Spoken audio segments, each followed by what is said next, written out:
Good morning po and welcome to Everything Bible. We're here again. Tutuloy po natin ang ating series in the book of Philippians on what a joyful life looks like pagdating po sa ating mga believers. And we have learned so far in the almost the first 3 chapters that a joyful life para po sa ating mga believers is completely different from the world's point of view. Kasi sa mundo, ang pamumuhay po ng masaya or masagana ay yung sagana tayo sa mga material things or fleshly things, mga pera, fame, power, all of these things. But as we can see through this letter of Paul to the church at Philippi, na yung buhay po, yung tunay na kaligayahan or joy sa buhay, ay matatagpuan sa buhay na sumusunod sa ating Panginoon, na sumusunod sa kalooban ng Diyos sa ating buhay. Hindi po ito nakasalalay sa circumstansya ng ating buhay. Hindi po nakasalalay kung meron tayong maraming material na bagay o wala. And most of the time, nakita natin na hindi yan ang kalooban ng Diyos sa buhay natin.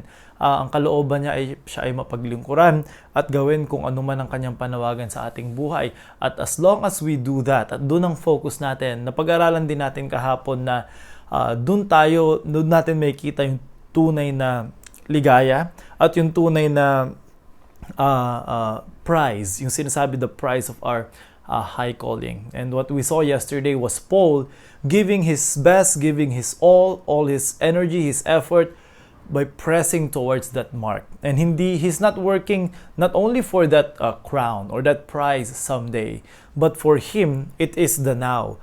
Yung ngayon na natutupad ko ang kalooban ng Panginoon, ngayon na nasusunod ko, that is enough for me. That gives him joy and that gives him sense of fulfillment sa kanyang buhay Kristiyano. I hope na as we continue on listening to these episodes here in the book of Philippians, na unti-unting nababago yung isip natin kung ano ba ang success dapat para sa atin, kung ano ba ang dapat na nagbibigay sa atin ng kasiyahan. And I hope after we finish this book, magkaroon tayo ng commitment sa Panginoon na, Panginoon, I will only find my joy in you, my joy in obeying your will, and not in anything in this world. So today, tutuloy po natin. We'll only be in verse 17. And because this is a good point, gusto ko lang i-drive itong point na to, this single point sa episode na ito.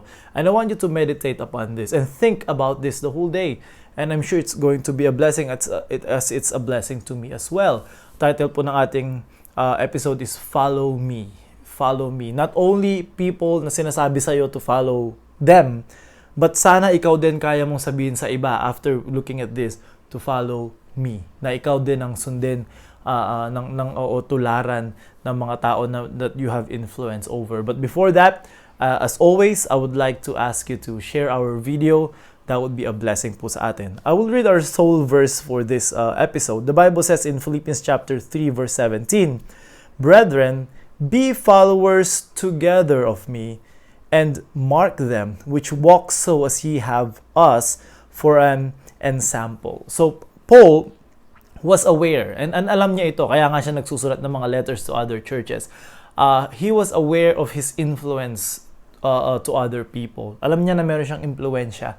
Alam niya na yung kanyang ginagawa, yung mga nangyayari sa kanya, yung kanyang pagdesisyon, yung kanyang paglingkod sa Panginoon ay naapektuhan ng ibang tao.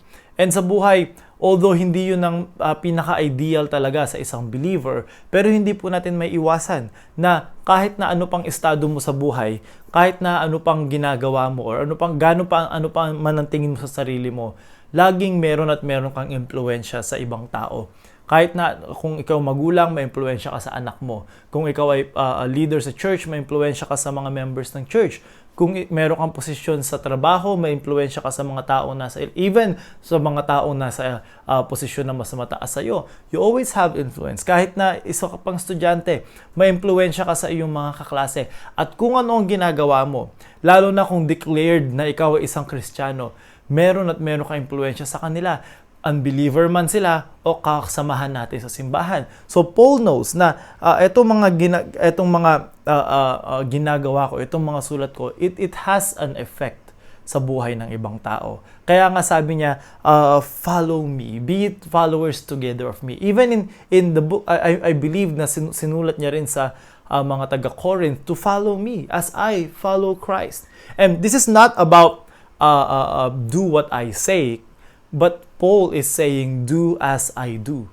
Ibig sabihin, sinasabi niya, tularan nyo yung aking ginagawa. Kasi maraming tao na magaling magpasunod sa kanilang sinasabi, pero yung sinasabi nila, hindi rin nila ginagawa. Napakahirap pong tularan nun. At tulad nga nung lagi natin naririnig na illustration, yung tao na nagyoyosi, pinagsasabihan yung bata na paglaki mo, huwag kang magyoyosi habang siya mismo nagsisigarilyo. So, that is hard to obey. Kaya nga, Paul is saying, do as I do, not just what I say. And this is not Paul saying, he's not saying this out of arrogance, because be ye followers together of me. Ibig sabihin nito, sabay nating sundin, together with me, sabay tayong sumunod sa Panginoon. So he's not saying this out of arrogance, he's saying this out of confidence. Kasi ang buhay ni Paul is an open book. Even sa mga tao na natulungan niya, na dalahan niya ng gospel. It's an open book. Alam nila kung ano siya dati, alam nila kung ano siya ngayon, alam nila kung ano yung tinuturo niya. That's why he has this confidence. Because he knows that he's doing the will of God, kaya niyang sabihin sa mga tao na ito na sabay nating sundan ng ating Panginoon. Or even to other believers, sinasabi niya direkta na sundan niyo ako as I follow Christ. So, not arrogance, hindi siya nagyayabang, kung hindi confident siya na kung ako ay tutularan, ay mapapalapit ang mga tao to sa Panginoon. That's why yun yung challenge ko to you today. Hindi sapat na sabihin natin sa mga tao na sumusunod ako sa Panginoon, na ako ay isang Kristiyano. That's just what you say. Pero kung susundin lang ng tao yung sinasabi mo, good, maganda yung sinasabi natin eh. Pero papaano kung sinusunod na ng tao yung ginagawa natin? Mapapalapit ba sila sa Panginoon? Lalo ba silang mako-conform into the image of Christ? Remember kapatid, meron kang influence. Kahit na sino pa yan, merong tao nakatingin sa'yo. Tama man o mali ang pagtingin nila sa'yo, nakatingin pa rin sila sa'yo. And depending on what you do, claiming that you're a Christian, pero you're not living as a Christian, you're giving a false impression kung ano yung pagiging Kristiyano. Lalo na po sa amin dito sa Cambodia. Marami pong tao dito, they're Buddhist. Of course, most of them are Buddhist. They don't believe the Bible. They don't even believe that Christ is God. They don't even believe that there's only one God. So, hindi namin sila basta ma-sharean lang na mabuksan yung Bible katulad yan sa Pilipinas and show to them the verses and then they will believe or whatever. They have to kami yung tinitignan nila. When we claim that we're Christians, they look at us. Ano ba yung Kristiyano? Ano ba itong mga followers of Christ? Ano ba itong mga mga tao na nagsasabing they're following Jesus Christ? And based on that, we're giving them an impression of what Christianity is. Of course, we do not just believe in lifestyle evangelism, but our lifestyle has a lot to do with whether people will have a good impression of Christ or not. So we're careful not only to say things, but to do what we say as people look at us and follow us. I have this thing, we don't know who is the author of this one, pero ang ganda po ng kanyang sinabi. Sabi po dito, I'd rather see a sermon than hear one any day. I'd rather one would talk with me than merely tell the way. The eye's a better pupil and more willing than the ear. Fine counsel is confusing, but example is always clear.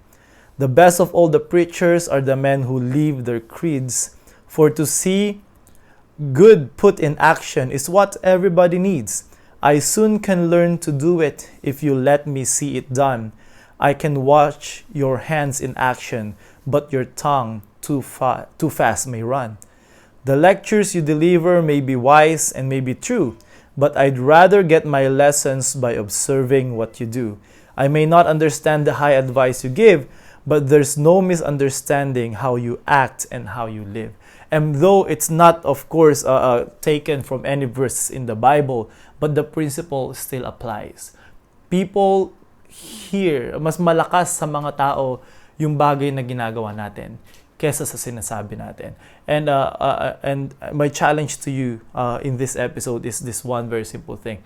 Can you have that, or do you have that confidence na sabihin sa isang tao, follow me as I follow Christ. If not, let's hope and pray na sana, Panginoon, magkaroon ako ng confidence one day na alam ko na pag ako ang tinularan ng anak ko, ng kaklase ko, ng mga kasama ko sa trabaho, na kung sino man yan, mas lalo silang mapapalapit sa Panginoon. So, meditate upon that today. Read verses that talks about that. And I hope and I pray na ito yung ma-apply natin sa buhay natin. So, yun lang po for today.